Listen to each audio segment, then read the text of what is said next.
my name is Parastu Imami, and I'm the host of The Road to Success for Your Highly Sensitive Child. This episode is about empowering parents of highly sensitive children to nurture their child's unique personality trait and create a path to success. Our podcast provides guidance, insights, and support to help you unlock your child's full potential, fostering resilience, confidence, and a bright future.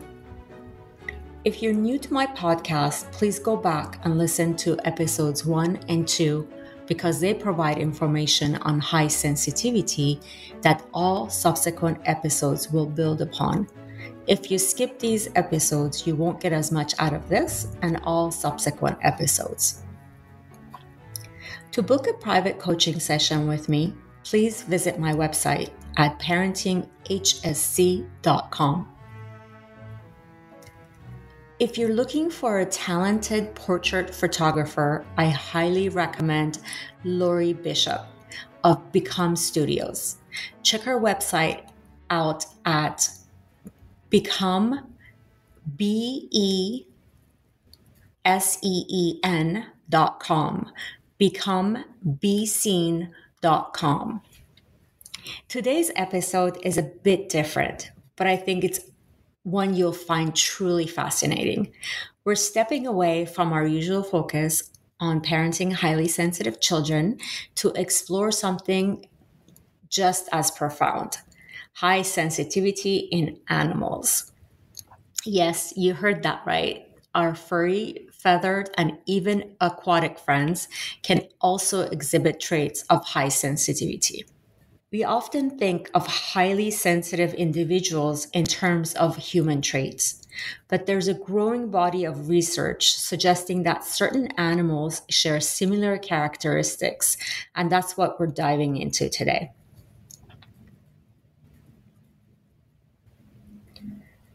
So, to start, let's talk about what we mean when we say high sensitivity in animals. Just like humans, certain animals seem to have heightened awareness and responsiveness to their environments.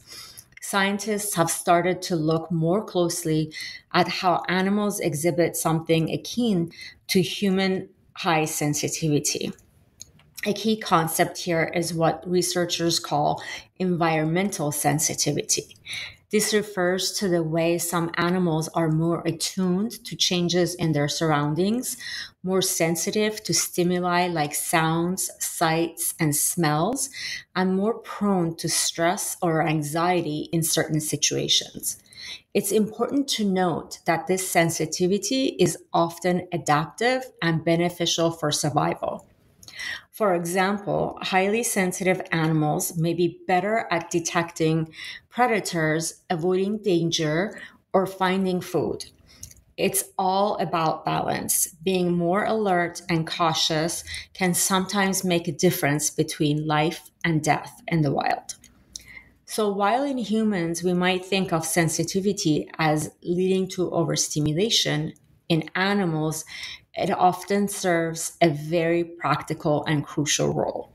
Now, let's get into some specific examples of high sensitivity in animals. What does it look like in the wild? One of the most well known cases is in dogs. Certain breeds, such as border collies and golden retrievers, are known for being more sensitive. They're incredibly attuned to their human companions, often picking up on emotional cues and responding in ways that seem empathetic. The research shows that these dogs have a heightened ability to detect subtle changes in their owner's body language or tone of voice, which is why they're often excel as therapy or service dogs. As you know, I have a dog named Melody, and she's a border collie. She was adopted when she was 2 years old. And when I first got her, I didn't know about the concept of high sensitivity. But because I'm a highly sensitive person, I recognize that she is similar to me. When I got her home, she had a lot of issues because, first of all, I had no idea about her background. All I did was go to the SPCA and pick her up. And there was no information on her besides her age and her breed and her weight. That's all the information that was posted. And that was also given to me. And they told me that she comes from Modesto, so which is more of a farm place, and big huge lands and all that. So very different to her environment where I lived in San Francisco. So I remember when I first got her, she would be super cautious, and she had to really observe and analyze and really take in everything that was going on around her. So, for example, going out of the house was a challenge for her. So I had to be very patient. I had to go at her speed and kind of just go with the flow of however she wanted to move. So I did not force her to do anything she didn't want to do. I didn't force her to change. I didn't expect her to do things that I wanted her to do. I just completely was in the same space and energy that she was at. So I was very attuned to what she needed. Even though I didn't know her, I had, just taken her home and hadn't spent any time with her really at the SPCA. We just got to greet her and get on with the paperwork. And then they kept her there for, I believe, 2 weeks because she wasn't spayed. So they wanted to spay her. So, in any event, my point is that even though I didn't know that at the time, I didn't know about the concept of high sensitivity, but I was able to know that my dog is also highly sensitive. And because she displayed a lot of personality traits that were similar to myself. So, just to recap, the four components of being highly sensitive. One is depth of processing, so analyzing things at a deep level, really taking in your environment, processing everything in every which way you can think about it, like taking it in from different angles and processing it. And so that's the first component. The second component is overstimulation, because you feel things so deeply. If you don't know how to regulate your nervous system, that means that you could be overstimulated very easily. And then the third component is empathy. The fourth component is being sensitive to various stimuli, like loud sounds, bright lights, tastes, fabrics, and like coarse fabrics or itchy fabrics. And I saw you have to have all four components to be highly sensitive. And I saw all four of those components in Melody right away. Like, she was very cautious and taking everything in, observing, processing, analyzing. She didn't like bright lights. She didn't like loud sounds. And I could tell right away that she was a very empathetic dog. She was very good about picking up on other people's energies, for example, and really being concerned and having compassion for other people. For example, we would walk down the street, and there's a staircase that takes you up to the next street over. And Melody would stop and watch this elderly person come down those steps. And she would not move forward and continue our walk until that person made it down the staircase safely. And she could be certain that that person is not going to get hurt coming down the staircase. So I just found it fascinating that even though she didn't know this elderly person, she was still very, very caring, and she had empathy for that person, and cared about their well-being and their safety and security. So that was really cool. And then, of course, the fourth component, she was, if an ambulance went by, she would really get upset by this loud sound of it. Or if, a tire like made a, loud sound, she would get really upset. So I just thought it was really cool that she was so similar to me. I just thought, wow, how fascinating that, the first dog that I ever adopt is going to be a dog that has so much similarity to myself as far as personality is concerned. So, yeah, that was a really cool experience for me to just work with her and help her get acclimated to her new home, and making sure that she felt safe and she felt comfortable and that she had everything she needed to feel at peace. So there's a lot of similarities between being a parent to a highly sensitive animal and being a parent to a highly sensitive child. And we'll talk about that as we progress in this episode. So another fascinating example comes from the world of elephants. Elephants are known for their deep emotional intelligence and sensitivity. Studies show that they have complex social lives and exhibit behaviors like grief, empathy, and altruism. They mourn the loss of herd members and can even distinguish between friendly and hostile human voices. Elephants' heightened sensitivity to social dynamics and their environment makes them highly adaptive in the wild, but also vulnerable to stress in captivity or in shrinking natural habitats. Excuse me, I meant to say habitats.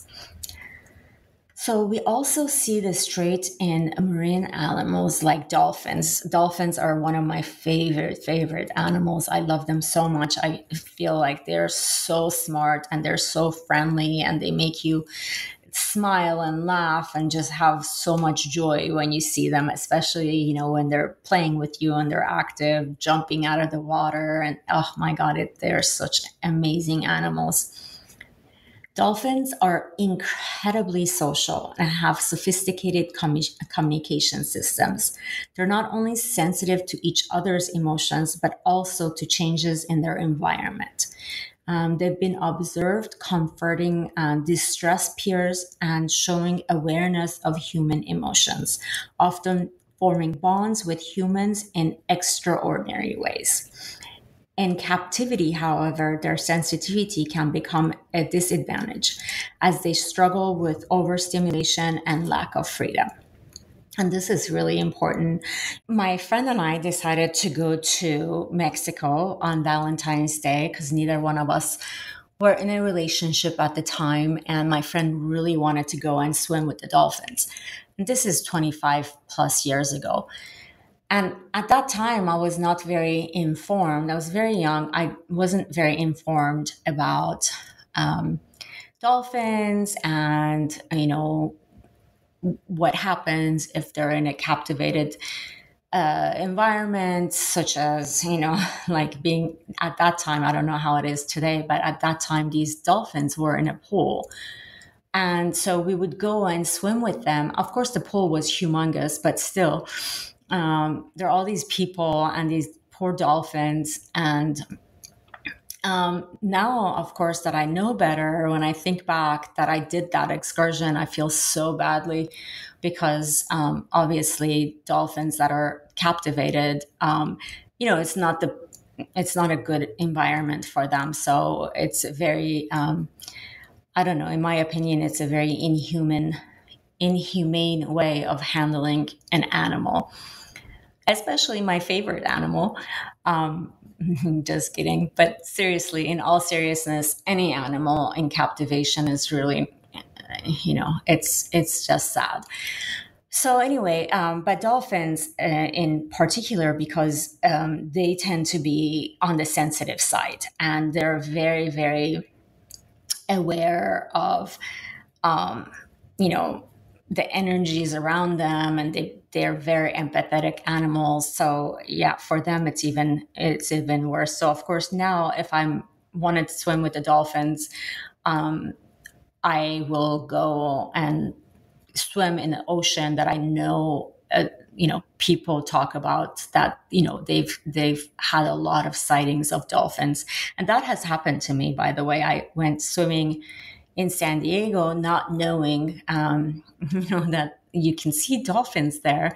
And then there was a whole family of dolphins, even baby ones. It was so cute. It was such an amazing experience. Anyway, I digress. So let's talk about, what's going on inside the brain of these animals. How do we explain this high sensitivity scientifically? So much of it comes down to the nervous system and brain chemistry, just like in humans. Animals with high sensitivity have more finely tuned nervous systems, just like humans. As a highly sensitive person, even before I knew about high sensitivity, I knew that I had a finely tuned nervous system. And this means that they're picking up on more sensory information and processing it more deeply. It's not that they're seeing or hearing more than other animals, but they're more attuned to the information they're receiving, just like humans. So, researchers have proposed that this heightened sensitivity is part of a survival strategy known as the high sensitivity survival hypothesis. In this theory, animals with high sensitivity play a crucial role in their social groups by detecting subtle changes in the environment, whether it's a predator lurking nearby, shifts in weather patterns, or even the mood of the group. And they're like the early warning system, picking up on things others might miss. This really reminds me of when I first got Melody. And I think it was the first week or the second week that I had brought her home. And in the middle of the night, she jumps out of her bed and just starts going in a skirt circle, like as fast as she could. She's going in a circle. And here I am thinking, oh my God, look at me. I have this dog that's crazy already. Like I've never seen a dog do this before. And so as I'm observing her and thinking how odd her behavior is, and I'm thinking this dog is, crazy, there's an earthquake that happens. So she knew before the earthquake happened that there's going to be an earthquake. And she also knows, it's very fascinating to me to this day. I haven't figured out how she could possibly know this. But if I try to take her for a walk, there's no sign that it's going to rain or anything like that. It's not like black clouds are hanging over us or anything like that. But she will not go for a walk. And then 10 minutes later, it'll start raining. And I'm like, wow, I cannot believe she knew that it was going to rain. She hates walking in the rain. There's no way she will go walking in the rain, even, if she hadn't had a chance to go use her bathroom. To go potty.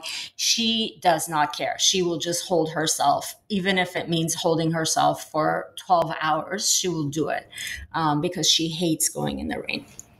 So, when I try to take her out and she refuses to go, I already know now. I know, okay, it's probably going to rain. So, we'll just go back in. And sure enough, it'll rain. So, So, the other thing is just like humans, highly sensitive animals can also be more vulnerable to stress when placed in environments that are overstimulating or where they feel threatened. Their sensitivity can lead to anxiety or even physical symptoms. So, this has been observed in everything from dogs who struggle with separation anxiety to elephants in captivity who exhibit signs of psychological distress.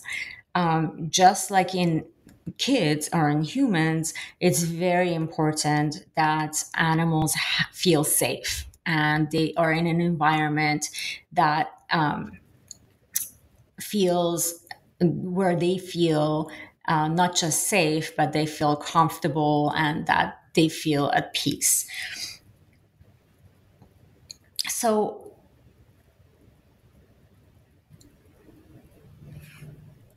so let's talk about how we can learn from highly sensitive animals. How does all of what I just talked about matter? How does it matter that we've known since Dr. Elaine Aron also talked about high sensitivity running in animals as well. But what, why does this matter for parents who have highly sensitive children? There's a huge correlation, as I'm sure you've already heard throughout this episode. There's a huge correlation between how we treat animals who are highly sensitive and how we treat children who are highly sensitive. So, as parents of highly sensitive children, or even just as human beings, we can learn from the animal kingdom.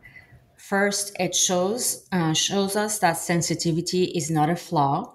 It's a powerful trait that plays an important role in survival and social bonding, both in animals and in humans, of course. When we look at animals, we see how sensitivity can be harnessed as a strength. The same goes for children. I believe that their sensitivity is their superpower, as you know that since I use that a lot throughout my episodes and when I talk about high sensitivity in children, I really truly believe that it is their superpower. And then, whether it's dogs using their sensitivity to comfort humans or elephants navigating complex social hierarchies, their sensitivity is an asset. And it can be an asset to their owners as well, of course, because in my case, for example, my dog, all by herself, nobody taught her. I didn't take her to any training classes or any of that. But when I became ill, about 3+ years ago, when I became ill, my dog knew ahead of time that I'm going to be ill. So she would bark at for no reason. She's not a barker. She never barks at anything except for if she's afraid of something or if she feels that we're in danger of something. Those are the only times she ever barks. So when I would take her for a walk, she would just bark in the air. I mean, there's nothing there. There was nobody there. There were no dogs there. Super early in the morning, and then of course, I wouldn't pay attention to what's going on because I didn't know what was going on. I didn't know that she could detect that I'm getting sick. And then we would do our regular routine and we'd be at the coffee shop and my illness would kick in and then I couldn't get back home because I didn't listen to her. I didn't know that she was warning me that I'm going to get sick. So after this happened a few times, I didn't catch it because of my illness. My logical brain was not working very well when I would get sick, and it wasn't working at all actually when I would get sick. So I wouldn't be able to put two and two together because I wasn't I wasn't my normal self. So it took me several times before I actually put two and two together and realized that, oh my God, my dog is warning me that I'm getting sick. So I started paying attention, and eventually I even made her into a service dog, because she absolutely is 100% accurate with helping me know that I'm going to get sick. And so I can take preventative actions now, which I do, which really helps me manage my illness. So it's really amazing the power that sensitivity has. Even children have it. You know, they are very attuned with their environment. They're very attuned with the people around them, their energy. They can pick up on people's energies. They can pick up on how somebody's feeling. So that's why I call it a superpower. So, the other strength about this is, for parents of highly sensitive children, this can be a great reminder. Just like the animals, your child's sensitivity, again, my favorite word, is a superpower. Yes, it might mean they experience the world a little differently. They might be more easily overwhelmed if you haven't taught them how to manage their nervous system, or they might be more attuned to subtle shifts in their environment. But these traits also mean they can form deep connections, show empathy, and notice things others might overlook. And this is a huge, the last one is huge asset to have. This helped me so much throughout my career when I was in the corporate world, because I would very, very often notice things that others would overlook. And then understanding sensitivity in animals can also inspire how we approach caring for our children. We see how sensitive animals thrive in environments that respect their needs, whether it's creating a calm space for sensitive dog like Melody, or ensuring an elephant has enough social interactions in captivity. So the same principle applies to parenting. By creating an environment that support your child's sensitivity rather than pushing them to adapt to overstimulating situations, you help them thrive in their life, in every aspect of their life. Well, that's all we have time for today. I hope this episode gave you a fresh perspective on high sensitivity, not just in your child, but in the world around you. Sensitivity is a powerful adaptive trait that we see all throughout nature, and it's something to be celebrated and nurtured, whether it's in our children or in animal kingdom. Thank you for tuning in to the road to success for your highly sensitive child. If you enjoyed today's episode, please share it with a friend, leave a review, or follow us for more insights into how we can embrace and support sensitivity in all its forms. Until next time, remember to celebrate the beauty of sensitivity. To book a private coaching session with me, please visit my website at parentinghsc.com.